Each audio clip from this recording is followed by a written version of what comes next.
Déclaration de la Conférence épiscopale nationale du Congo à l'issue de l'Assemblée plénière extraordinaire du 15 au 16 février 2018.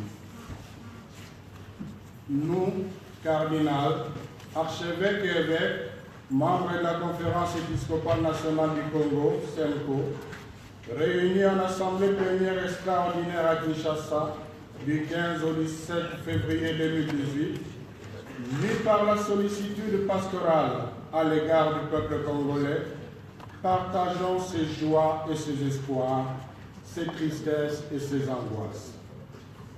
En moins de 3 mois de notre dernière Assemblée plénière extraordinaire, du 22 au 24 novembre 2017, nous nous sommes retrouvés encore une fois à cause de la persistance et de l'aggravation de la crise sociopolitique du pays.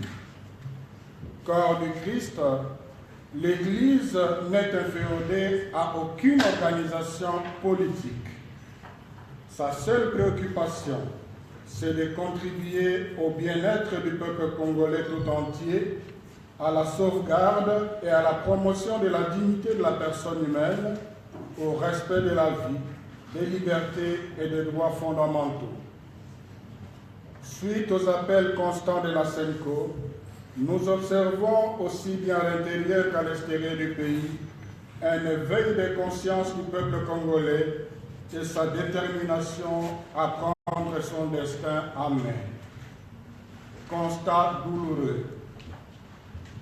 Alors que nous sommes censés nous préparer à la tenue des élections en vue d'une alternance pacifique au pouvoir, nous sommes profondément inquiétés par des faits très graves et des attitudes hostiles. Il s'agit notamment de primo, la répression sanglante des marches pacifiques le 31 décembre 2017 et le 21 janvier 2018. Pourquoi tant de morts, de blessés, d'arrestations, d'enlèvements, d'attaques de paroisses et de communautés ecclésiastiques, d'humiliations, de tortures, d'intimidations, de profanation des églises, d'interdiction de prier?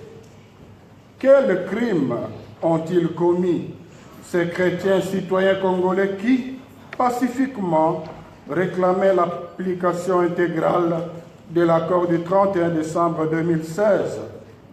Nous condamnons vivement la violence sanglante avec laquelle ces démarches ont été réprimées.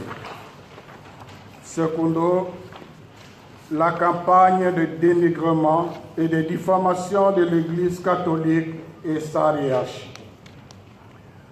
La communauté, tant nationale qu'internationale, est témoin d'une série de campagnes d'intoxication, de dénigrement, voire de diffamation, visant à affaiblir la force morale de l'Église, particulièrement de son éminence Laurent Cardinal Monsengo, et à détourner l'attention du peuple de vrais enjeux. Nous réaffirmons notre soutien et notre proximité au cardinal archevêque de Kinshasa. Inébranlable dans notre foi en Jésus-Christ, roi de l'univers, et fidèle à notre mission prophétique, nous n'abandonnerons jamais notre engagement pour l'avènement d'un État de droit en République démocratique du Congo. Tertio, l'extension inquiétante des zones d'insécurité. Nous sommes profondément préoccupés de voir s'étendre progressivement les zones d'insécurité dans différentes provinces, comme récemment dans les Grands Kasaï, dans le Nord Kivu et le Sud Kivu. En Ituri, la présence des assaillants qui sèment la mort et la désolation fait penser à la mise en œuvre d'un plan d'occupation et de balkanisation constamment dénoncé. Dans les provinces du Kwango et du Kwilu, la présence d'éleveurs étranges et armés avec leurs troupeaux de vaches entretient un climat d'inquiétude et d'insécurité au sein de la population. À ce stade du processus électoral, on est en droit de se demander à qui profite cette déstabilisation du pays. Quarto, l'application sélective et biaisée des dispositions de l'accord de la Saint-Sylvestre. Peut-on prétendre se préparer aux élections apaisées et passer outre les dispositions de l'accord de la Saint-Sylvestre qui en sont les préalables? S'obstiner sur cette voie ne peut que conduire à des élections contestables et à de nouvelles crises. Nous en appelons au sens de responsabilité de tous et de chacun. Quinto, la polémique autour de la machine à voter. Nous sommes perplexes du fait que le projet de la machine à voter lancé par la CENI ne fait pas l'unanimité de la classe politique et ne rassure pas la population, ce qui augure la contestation des résultats. Recommandation.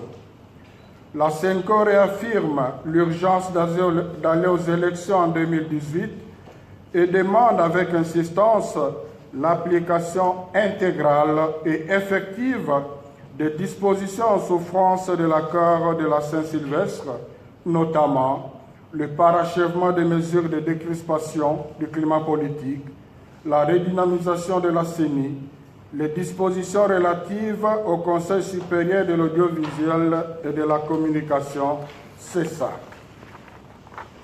Elle demande aux autorités compétentes de annuler les édits interdisant les manifestations pacifiques, engager des poursuites judiciaires à l'encontre de ceux qui ont commis des actes délictueux à l'occasion des marches organisées par le Comité laïque de coordination, CLC, et prendre des dispositions appropriées pour encadrer les marches pacifiques comme cela se fait sous d'autres cieux.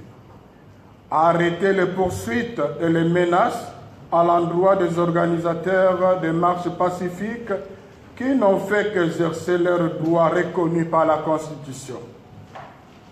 Rendre crédible et effective l'autorité de l'État pour sauvegarder l'intégrité du territoire national, protéger les frontières et assurer la sécurité de la population ainsi que de ses biens.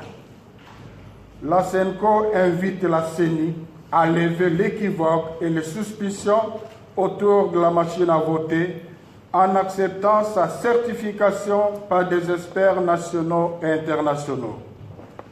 Au peuple congolais, la CENCO recommande de demeurer debout et vigilant, de prendre son destin en main, notamment par la prière et par des initiatives de nature à barrer pacifiquement la route à toute tentative de confiscation ou de prise de pouvoir par des voies non démocratiques et anticonstitutionnelles.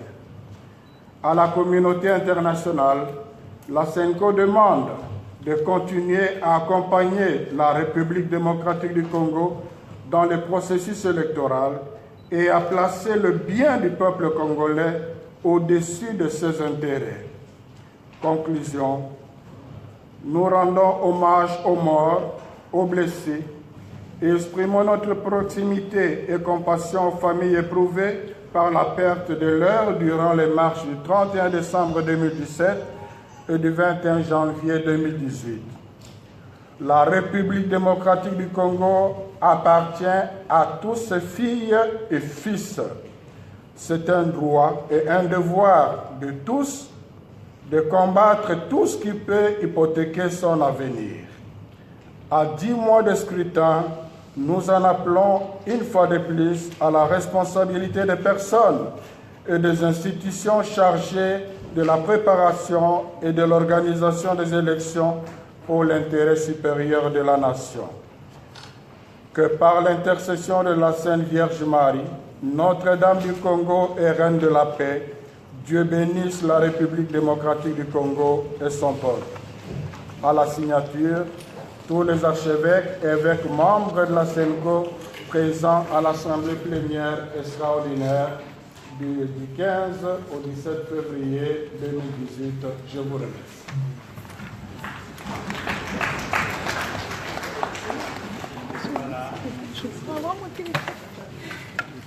Donc, nous remercions le secrétaire général.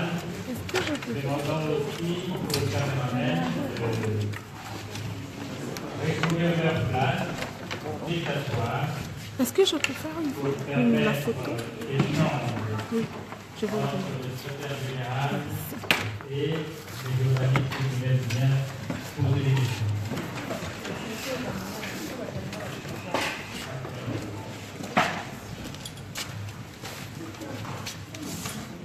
Ouais. Je fais la photo. Non, je fais la photo. La photo. Attends. J'ai fait des autres que je vois là. J'ai fait d'affaire la photo. Avant qu'on puisse continuer, Vas-y, alors. aux questions, poser les questions-réponses. Les caméramans doivent d'abord s'asseoir. Ouais, libérer l'espace.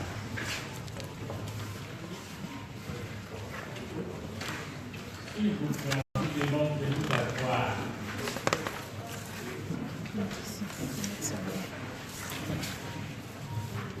On veut d'abord qu'il y ait de l'ordre avant de commencer.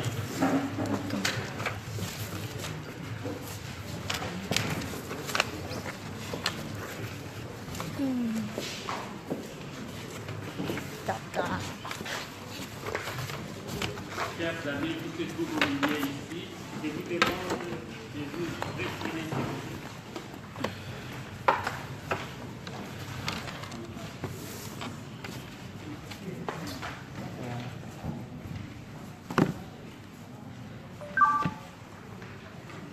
Voilà, on peut y aller.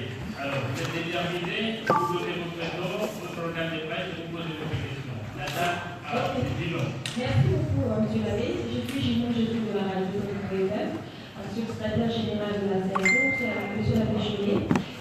Quand vous dites qu'il y a des dispositions de l'accord qui sont en souffrance, donc c'est-à-dire non encore appliquées, quelles sont ces dispositions? Et puis, vous demandez à ce que soit parachevée l'application de toutes les dispositions pour combien de temps, alors que la CNI a déjà publié son calendrier électoral. Deuxième question, ça fait autant de déclarations comme ça de la CNO depuis que l'accord a été signé depuis 2016, au 31 décembre, jusqu'à aujourd'hui. Comment évaluer pour... Est-ce que vous pensez que tout ce que vous dites, tout ce que la promesse d'alarme que vous lancez à travers les déclarations, est-ce que c'est suivi? Est-ce que ceux-là qui sont obligés d'appliquer ou de prendre en compte aux différentes préoccupations, est-ce que le suivent? Merci. Merci bien. Alors, oui, Aubilier. Oui, je suis José Junior Roy du journal de Géopolis et TLC. Monsieur le secrétaire général de la CNCO, vous avez parlé de l'application de l'accord. On a vu la libération des quelques opposants il y a quelques jours aussi. Quel est votre sentiment après? Est-ce que pour vous, c'est un début de la mise en œuvre de cet accord, des mesures de décrispation politique et aussi dans les résolutions parties de l'ensemble, comme le président Kabila avec Monsieur l'archevêque de Kinshasa, Monsieur Mousseko? Est-ce que vous confirmez cette information?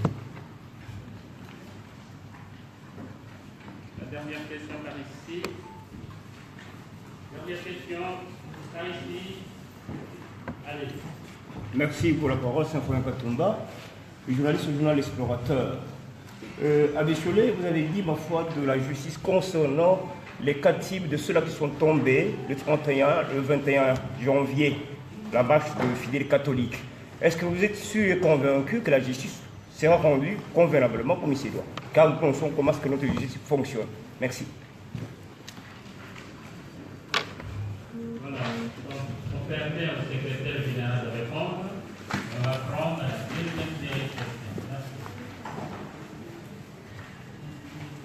Merci. Au premier intervenant, je crois que la réponse est dans le message même. Je l'exercice à titre illustratif quelques dispositions de l'accord que nous pouvons considérer comme étant les préalables de l'organisation de bonnes élections. Il s'agit notamment du parachèvement des mesures de décrispation du climat politique. Et là, c'est déjà une partie de la réponse à notre intervenants. Il y a déjà quelque chose qui est fait, mais il y a encore quelque chose qui doit être fait dans ce chapitre. Il y a la redynamisation de la CENI. Juste un exemple, jusque-là, l'UDPS Arimal a changé son délégué à la CENI. Il y a les mesures relatives au CESAP. Comment peut-on aller aux élections apaisées quand les médias publics sont entre les mains d'une famille politique? Comment peut-on aller aux élections avec les partis dédoublés? Comment peut-on aller aux élections quand tout ce qui est prévu dans l'accord pour assurer les gens pour la CENI n'est pas encore fait? Voilà quelques indications à titre illustratif.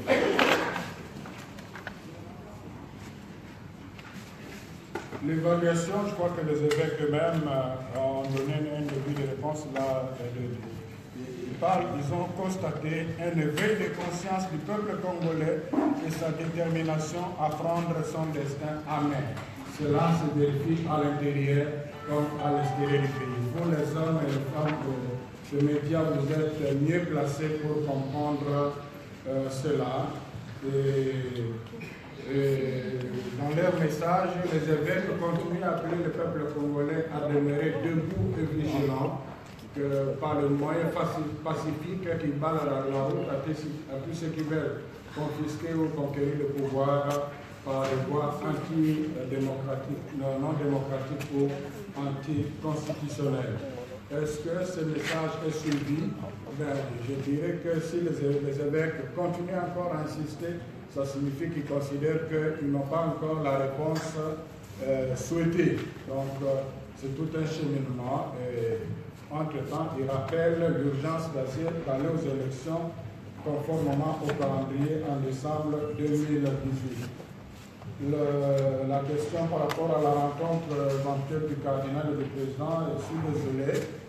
Moi, je suis secrétaire de la CENCO, je ne contrôle pas tous les mouvements du cardinal. On est en réunion avec lui, il n'a pas fait allusion à cela, donc je ne sais pas vous affirmer ou contredire.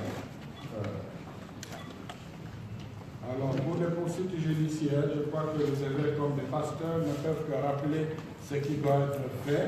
Et on a toujours confiance en l'homme. Nous espérons que quelque part il y aura un sursaut d'orgueil. Et déjà, le fait que le ministre des Droits humains a mis en place une commission d'enquête, je crois que c'est un début de réponse à cette préoccupation. Merci. Alors, nous attendons que vous puissiez dégager cet espace pour continuer.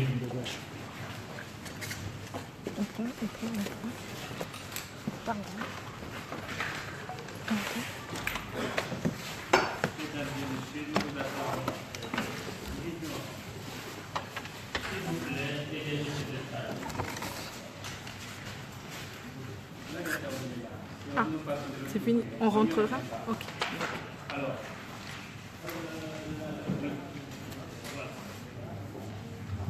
Monsieur l'abbé, je suis ici dans la direction.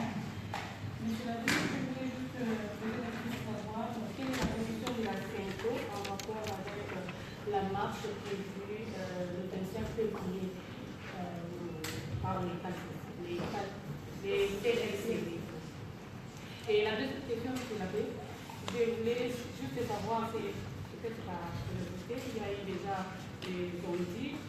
Maintenant, sa apostolique a-t-il été rappelé au Vatican où il est maintenu toujours en République démocratique du Congo?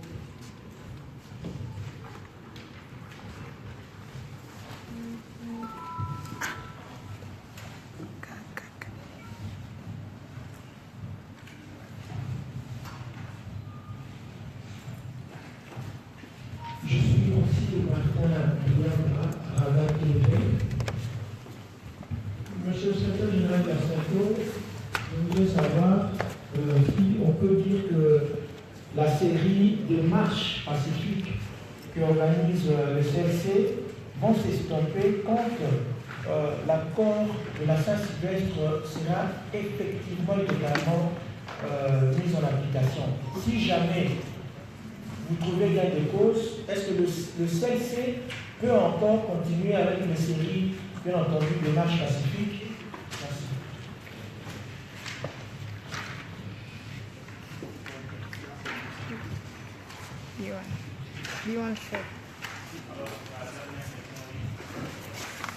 Moi, c'est Benjamin Aurélien, pour l'agence de Dutch Press Agence. Vous l'avez dit sur la question de poursuites judiciaires. L'abbé de la parole de Kitamo doit porter plainte contre le commandant de la police de la ville de Kinshasa. Est-ce que la CENCO va soutenir l'abbé dans cette plainte-là?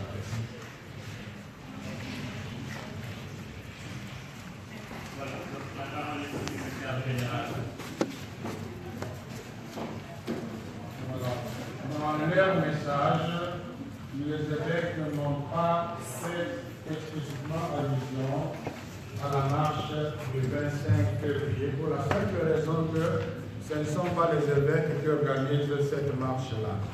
Mais dans leur message, les évêques ont condamné ceux qui condamnent, ceux qui poursuivent les organisateurs de cette marche.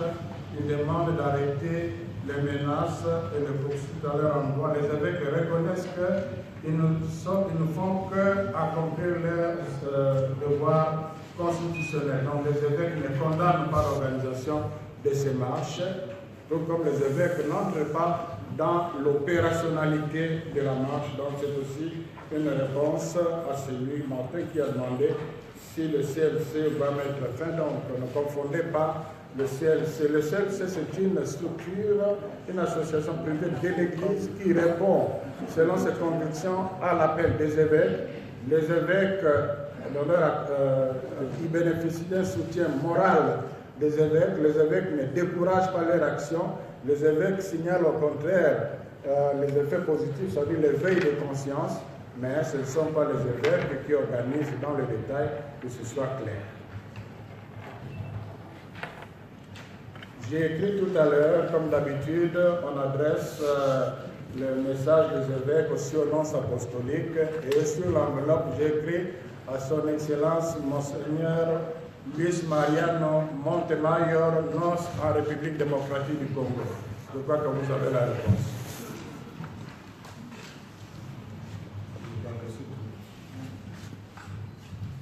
Par rapport aux poursuites judiciaires, c'est un droit, je peux savoir que l'aspirante qui a été méchamment tuée, c'est sa nièce. Donc c'est le droit de la famille de porter plainte. Quand les évêques encouragent les poursuites judiciaires à l'endroit de ceux-là, ça signifie que les évêques encouragent le victime de réclamer les droits. Légalement, c'est déjà un soutien. Merci. Et alors, la deuxième série de questions. Monsieur le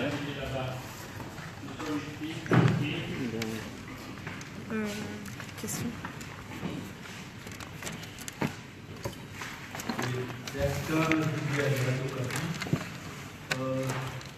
Monsieur l'abbé Chollet, je voulais juste avoir un éclaircissement par rapport à l'analyse que vous pouvez faire. On voit bien qu'il y a un bas de fer qui s'installe entre l'Église et le pouvoir. Vu les marches qu'on organise, le CLC, tout ça, est-ce qu'entre les deux parties, il y a un peu une option d'un quelconque dialogue pour essayer d'aplanir les divergences? Je ne crois pas que l'Église catholique ait un problème comme l'Église contre le pouvoir. Les évêques ont d'abord rappelé dans leur message que l'Église n'est inférieur à aucune organisation politique, ni celle de la majorité, ni celle de l'opposition. Les évêques rappellent que leur seule préoccupation, c'est d'apporter leur contribution au bien-être du peuple congolais, à la promotion de la dignité humaine, à la sauvegarde, à la promotion de la vie, mais au respect de la vie, à la demande. Et ils ont clairement dit qu'ils ne vont pas, malgré la campagne de réformation et de démocratisation, ils ne vont pas abandonner leur engagement pour l'avènement d'un État de droit. Donc, ce ce sont des principes, des valeurs que les évêques sont en train de défendre pour le bien-être des peuples congolais. Ce faisant, ils ne sont pas dans la logique d'aller envers qui que ce soit, mais ils invitent tout le monde à respecter ces valeurs qui sont éthiques, qui sont constitutionnelles et qui sont universellement reconnues. Voilà, nous allons recueillir des questions qui restent spécifiques. Rachel, et puis après notre oral. Merci beaucoup, Monsieur l'abbé. Rachel Kitita, Numérica TV, actualité.cd. Vous dites que l'Église n'est pas un féodé, mais lorsque le secrétaire général de l'UDPS est interrogé par une de nos consoeurs, Jean-Marc Kaboun parle d'une, on va dire, ça c'est une collaboration qui existerait, un partenariat entre l'Église et l'opposition, 50-50. Vous mettez le cadre et l'UDPS, le rassemblement, apporte finalement les chrétiens qui viennent assister pour enfin marcher après la messe, répondre à l'appel des laïcs catholiques. Qu'est-ce que vous en parlez? Même si vous n'êtes pas un féodé, est-ce que vous êtes en partenariat avec l'opposition congolaise? Vous avez parlé de la commission d'enquête mise en place par la ministre des Droits humains. Qu'est-ce que vous attendez-vous de cette commission? Une commission qui n'a pas encore rendu le rapport de ses conclusions. Le laïc catholique appelle encore à une nouvelle marche de 25. Est-ce que ce n'est pas encore surchargé la commission qui travaille? La dernière, c'est la question des vaches. Vous évoquez, vous dites lapidairement que ça entretient les flous. Quel est l'avis de l'Église là-dessus? Parce que l'Église est implantée un peu partout. Est-ce que vous avez des précisions puisque personne ne sait dire exactement ce qui se passe au sujet de ces vaches? Est-ce que vous avez une précision sur cette question des vaches dans la province du Congo? Merci. Alors, Marthe. Oui, c'est moi. J'y reviens sur la question des vaches que vous évoquez dans votre communiqué, M. l'abbé. Dans le communiqué des évêques, vous dites que, comme disait ma consoeur, vous parlez des états d'insécurité et dans le communiqué, vous dites que la présence des éleveurs étrangers et armés avec leur troupeau de vaches entretient des climats d'inquiétude et d'insécurité. Est-ce qu'au niveau de vos diocèses dans les Bandoudoux, on a pu des éleveurs armés qui sont étrangers, ils seraient originaires de quel pays? Et qu'est-ce que vous en savez un peu plus, pour qu'on comprenne de quoi il s'agit? Voilà, la parole au secrétaire général.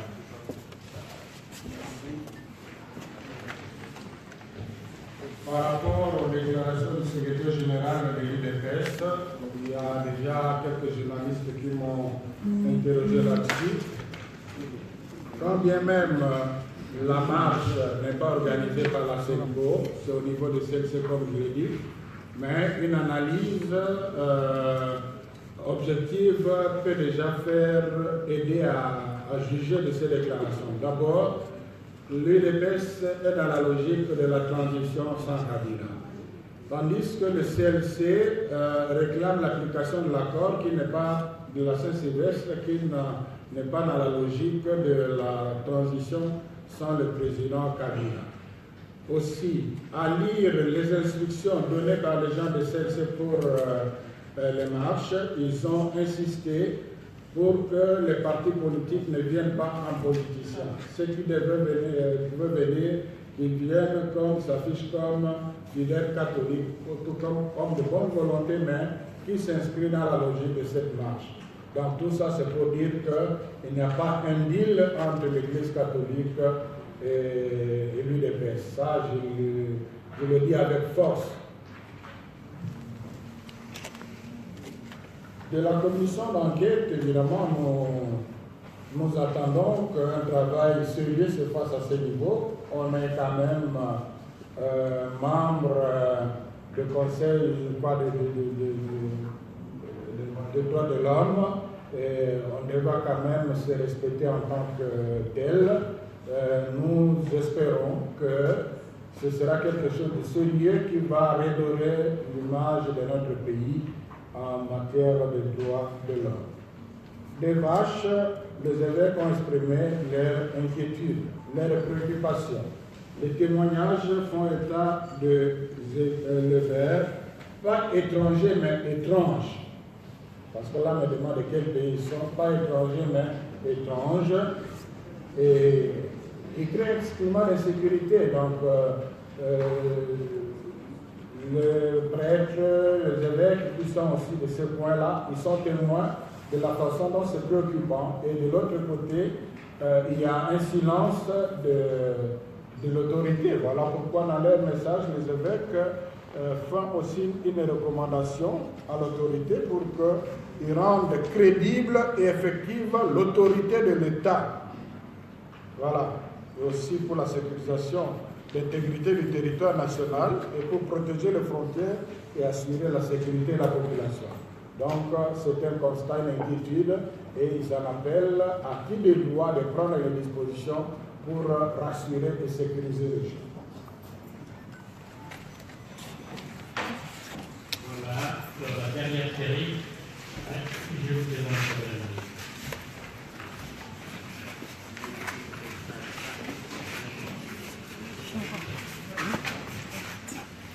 dernière série, Carla.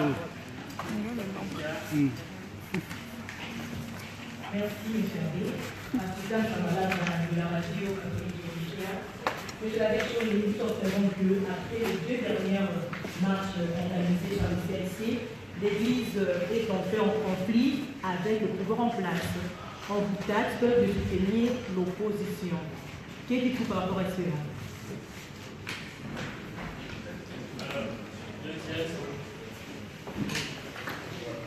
Maxime Tonto.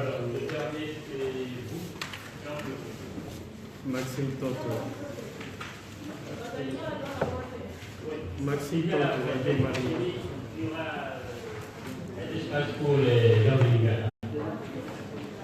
Merci beaucoup, monsieur l'abbé. Maxime pour Radio Maria Kinshasa. En fait, je voulais poser une question par rapport à une recommandation invitant la CENCO qui invite la CENI à lever l'équivoque et les substitutions autour de la machine à voter. Dans cette session, le président de la CENI a été invité, il a été entendu par les évêques. Mais lorsque les évêques disent au président de lever l'équivoque, qu'est-ce qu'ils entendent de ça? C'est le compte de la prospérité, ma question est simple, elle est ceci. La CENCO qui appelle à ce que l'accord de Saint-Cyr soit appliqué de manière plus intégrale, peut-elle pas s'engager à ce qu'un consensus électoral soit dégagé autour de nos élections à venir, c'est-à-dire celles qui devraient avoir lieu le 23 décembre 2018, parce que s'il n'y a pas de consensus électoral, les élections ne seront pas inclusives, donc la crise va encore faire un peu. Voilà, là, en clôture, on va écouter le secrétaire général. Merci.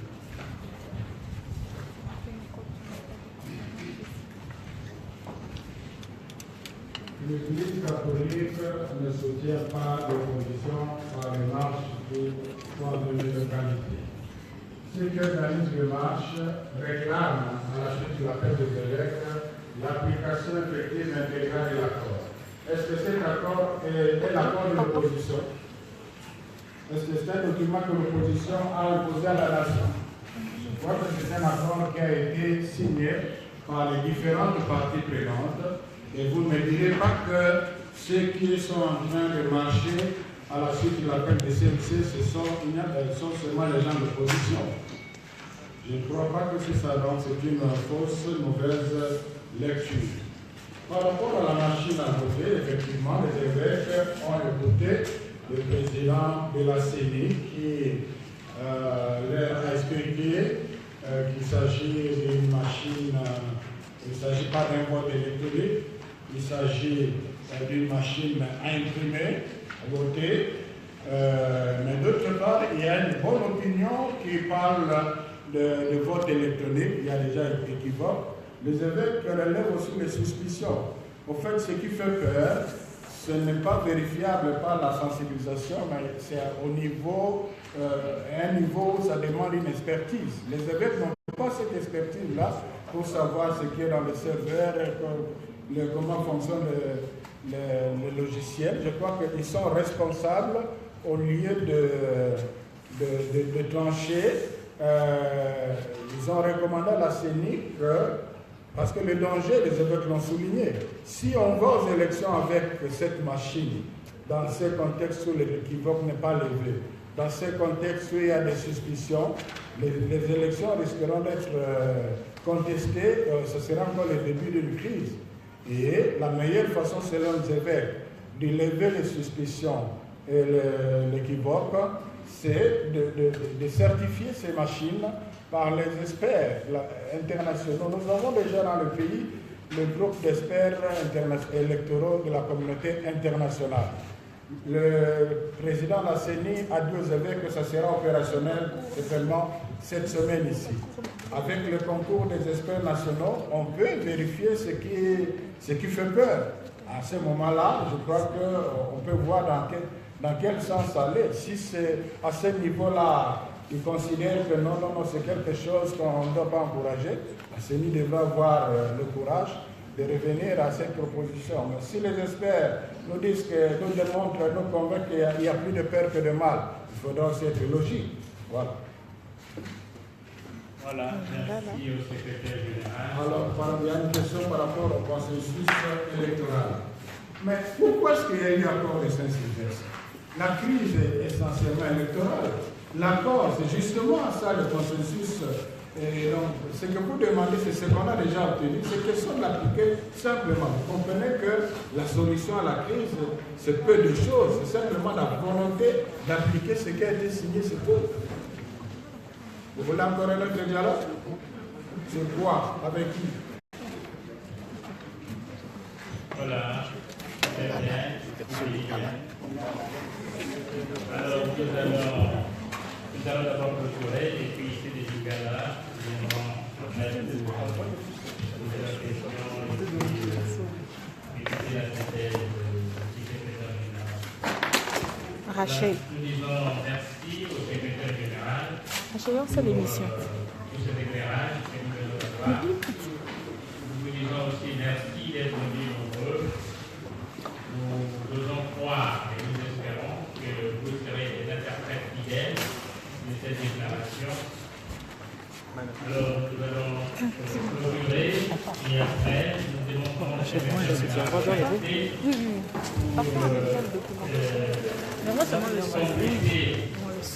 cette information par la version Lingala pour permettre à ceux qui utilisent en Lingala aussi d'avoir des éléments. Nous allons nous aider pour la prière.